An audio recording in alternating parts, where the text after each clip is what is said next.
6 minus 6 equals 14, Brad Angelo. Kapag nakuha mo ang tamang equation yan. 200 para sa'yo. 2 moves. Hindi ko nga nakuha yung una eh. Ay, malay mo, makuha mo na yan.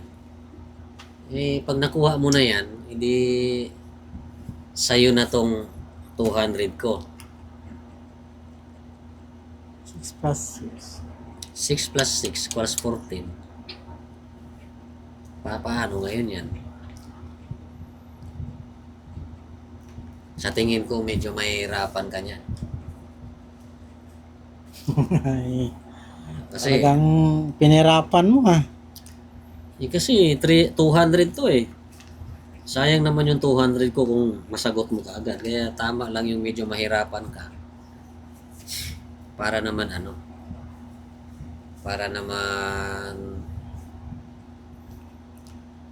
hindi mo makuha agad yung sagot. 9. 6 minus 6 equals 14. Naku. Tagilid to.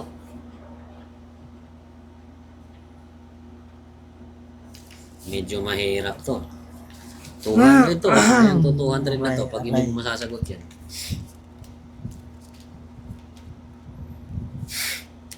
Talaga, nandito talaga. Saan? Gagana talaga isip mo dyan. Gagana ang isip mo dyan. Paano mo siya ngayon sasagutin? 200 pesos, sayang to. Oh. May 100 pa ako natitira.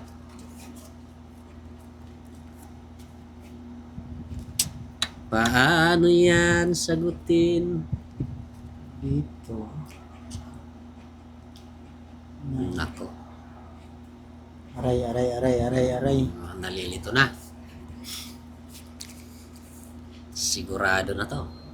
Sigurado na. Hindi yan masasagot.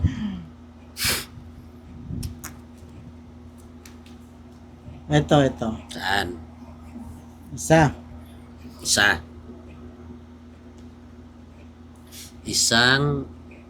Isang tama. Tama ka na yan. Tama na. Isang tama. Ang tanong, kung yung dadamputin mo ay Ito. tama ba?